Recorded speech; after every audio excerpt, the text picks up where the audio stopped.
The life and sad ending of Patricia Arquette. Patricia Arquette was born on April 8, 1968 in Chicago, Illinois, USA, to Louis Arquette and Brenda Ovelia Marty as one of their 5 children. She is distinctly related to the renowned explorer Meriwether Lewis from her father's side. She hails from a family of actors and performers associated with the entertainment industry. While her father was a director and actor, her mother was a writer, performer, therapist, and activist. All her siblings have worked in the entertainment business.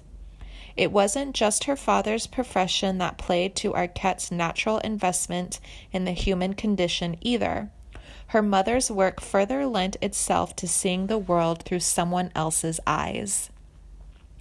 We would hear the acting part from my dad, and then my mom would really talk about the underpinnings of the way people thought.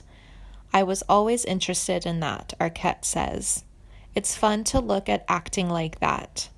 We all have these untreated needs and desires that we've adopted. She was quite a rebel in her early teens. At 12, she was caught shoplifting and at one time went bald. During the early 70s, she studied at the Mid-Cities Alternative School.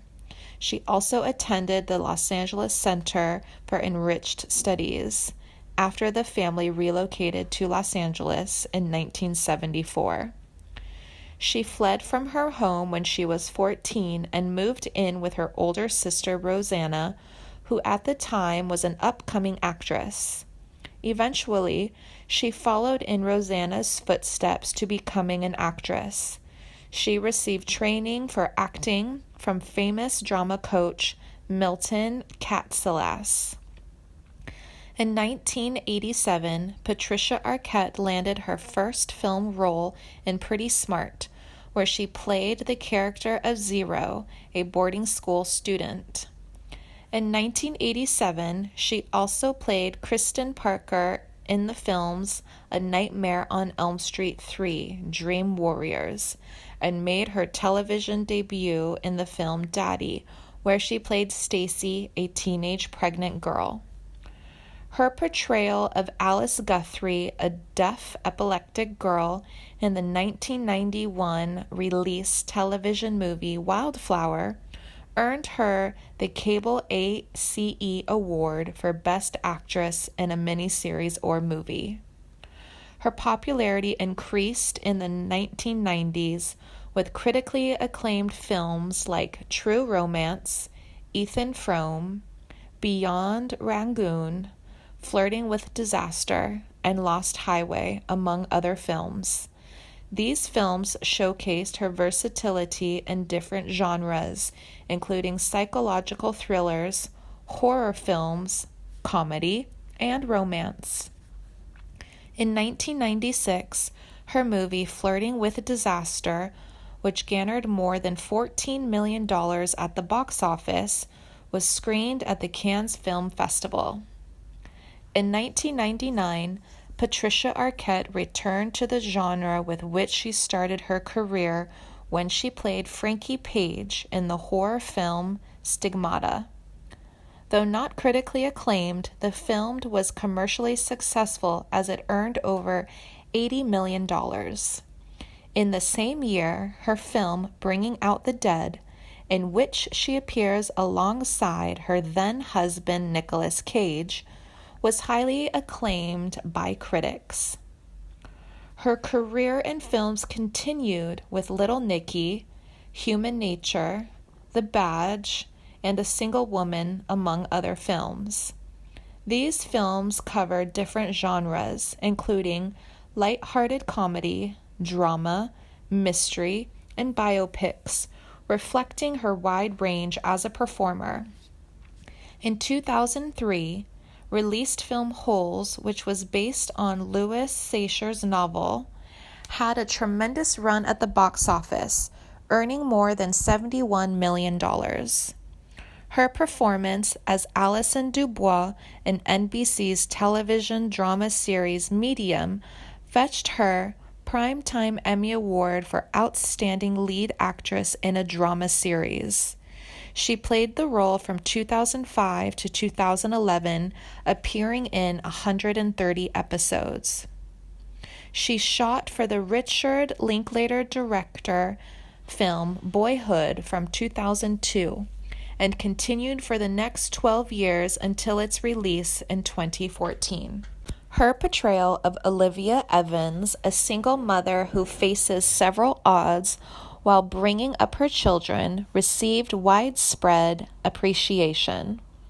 For her supporting role in the film, she earned several awards, including Oscar, BAFTA Award, Golden Globe Award, SAG Awards, and Critics' Choice Movie Award. Arquette began starring in the CBS series CSI Cyber, a show about FBI agents in the early 2015. CBS canceled the series after 2 seasons in 2016. In the miniseries Escape at Dannemora, Arquette portrayed Tilly Mitchell. The series was premiered in November 2018. She has also starred in the Hulu series The Act. In 2019, she was seen in the film Otherhood alongside Angela Bassett and Felicity Huffman. She became pregnant with her son Enzo Rossi from her relationship with musician Paul Rossi when she was 20 years old. She married Nicolas Cage on April 8, 1995, but got separated from him after 9 months.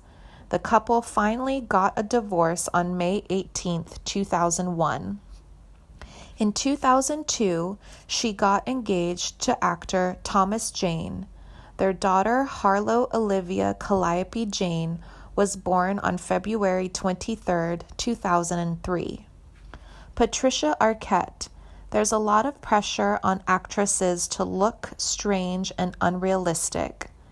It is difficult for someone with her outlook to live in America at the time of Trump. For me, it's very difficult. I'm very worried about America. When Arquette accepted her Best Supporting Actress Oscar for Boyhood in 2015, she spoke about equal pay for women across all industries. I was afraid of doing it, she recalls. Would there be backlash for being political? While Arquette doesn't regret speaking up, she still seems exasperated with the stupid media for depicting her as a spoiled Hollywood actress weighing about her own pay. I think equal pay is something some people don't want to talk about, so they'll get pissed off if it's an actor talking about it or a model, whoever. Too fucking bad. Guess what? Fix it so we don't have to talk about it. Patricia Arquette has a cold.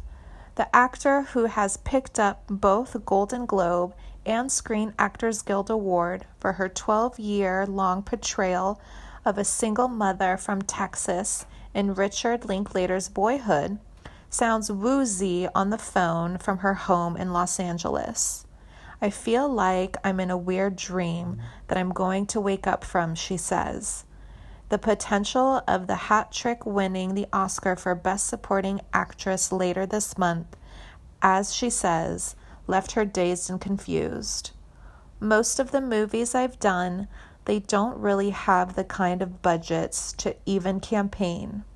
We never thought Boyhood was ever gonna become Oscar considered. Our shooting budget was $2.8 million for 12 years. Altogether, I didn't know if anyone would see it or appreciate it. This life has many facets.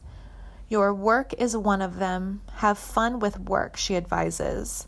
I think as artists, if we get past our own ego, we could have a relationship with the Creator, God, or whatever you want to call it, is the source of the creative force. It could be working through clay with potters, working through songs with singers, dancers with their bodies, actors with this human exploration of our species. But be open to the joy of the birth of the creative spirit and the pain, because you know what? I've had a child at home with no painkillers, and I'll tell you, as beautiful as it is ugly and bloody and painful too. So it's all right. It's a ride. Goodbye and see you again.